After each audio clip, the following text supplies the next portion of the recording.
Hey everyone, it's Jeannie, and today I am creating this really fun scene card using one of the stamp sets from Not Too Shabby's August subscription box. I showed both because I really wasn't sure what I was going to do when I started off this card, and I am actually only using the images from the Brighten Your Day stamp set. I originally had gone into this card thinking that I was going to kind of do a desktop view. It was going to be a craft room with the paintbrushes on a table, and you're looking outside the window and you see some flowers outside. I had debated what I wanted to do because of the different sizes of the objects in this stamp set. While I was playing around with it, I was watching TV.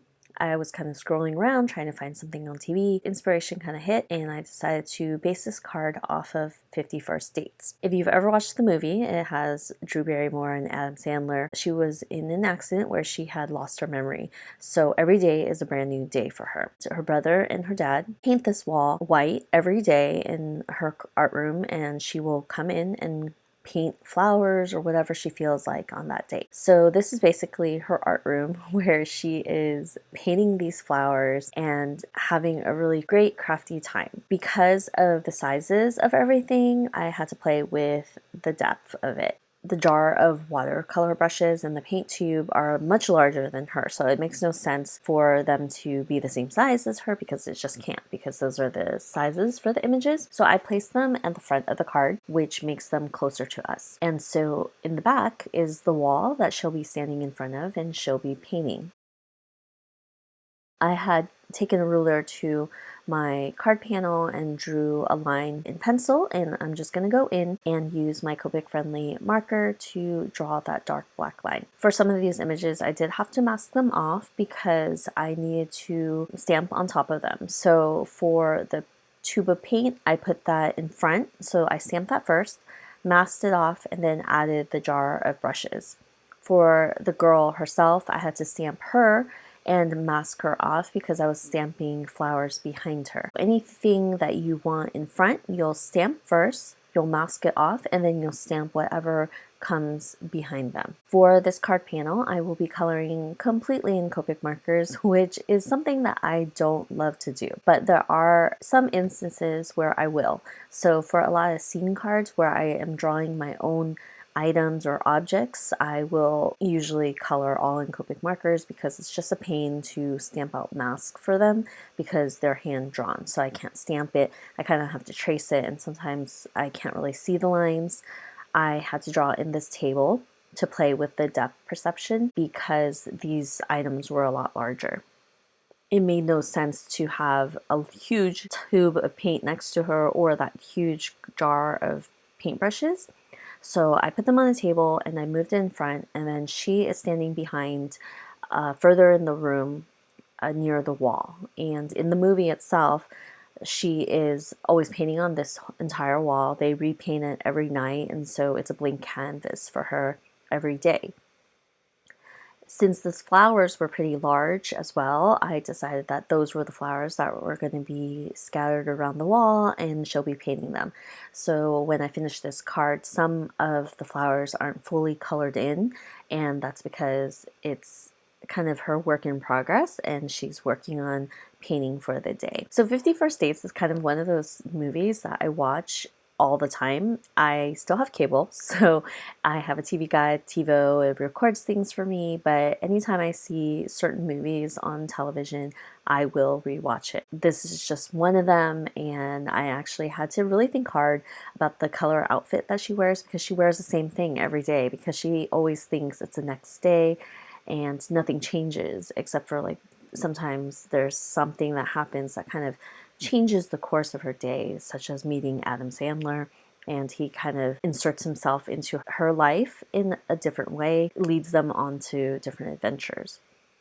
Let me get back to the card really quickly because I did want to say for my Copic coloring, I am doing usually what I do.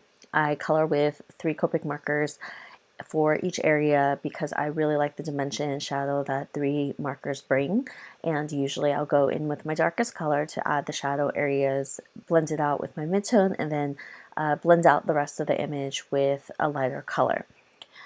For the table itself, the jar of brushes is colored a little differently because I felt that, you know, you can see through a jar.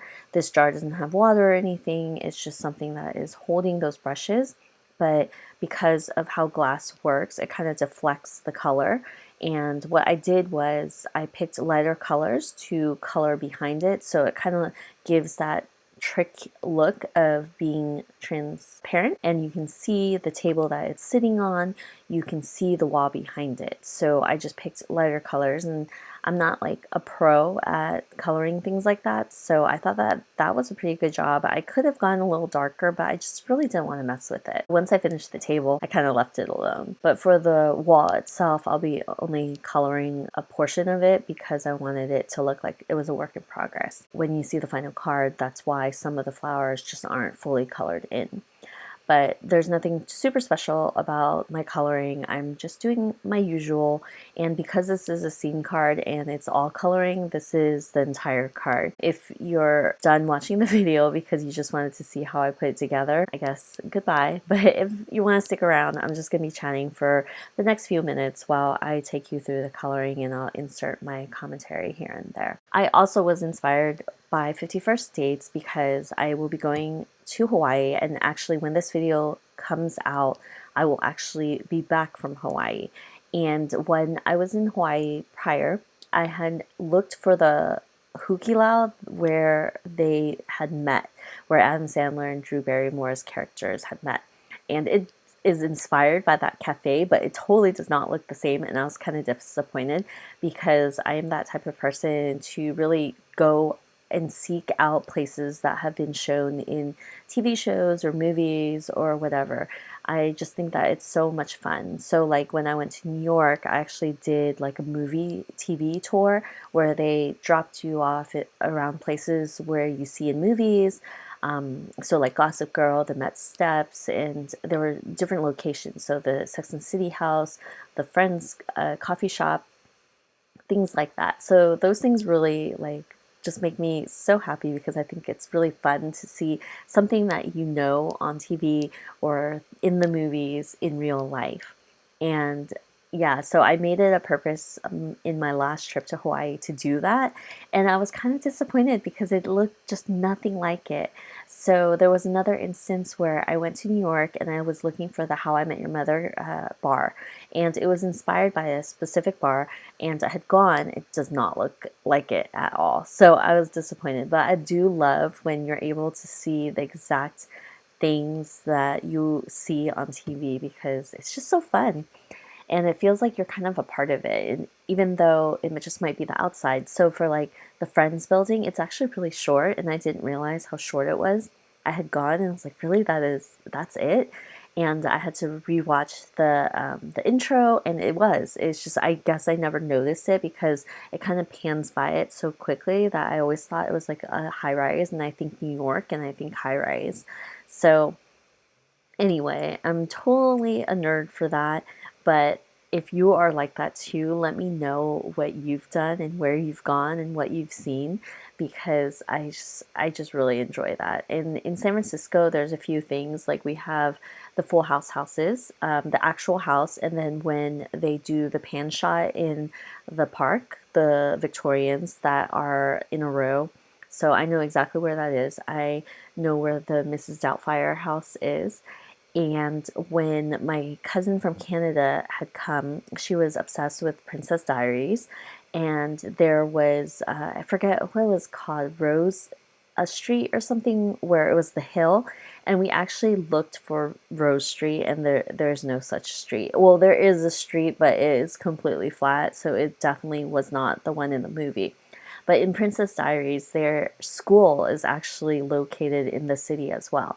And I haven't gone because what they show in the movie is the back view of the school. So you actually have to go into the school to see the view that you see in the movie. So I just haven't been able to do that. And especially with COVID, everything shut down anyway. I thought that that would be really fun. I just love doing things like that.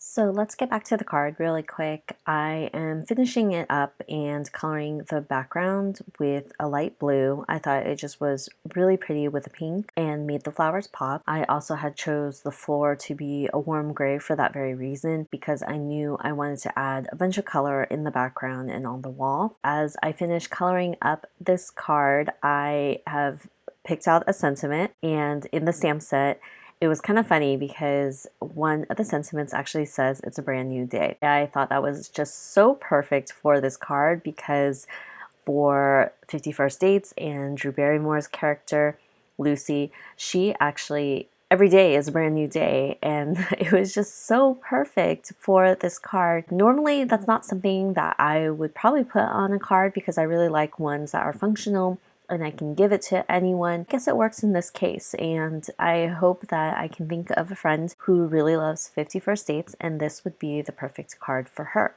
So I hope you enjoyed this card, and I will see you guys next time with another video. Bye!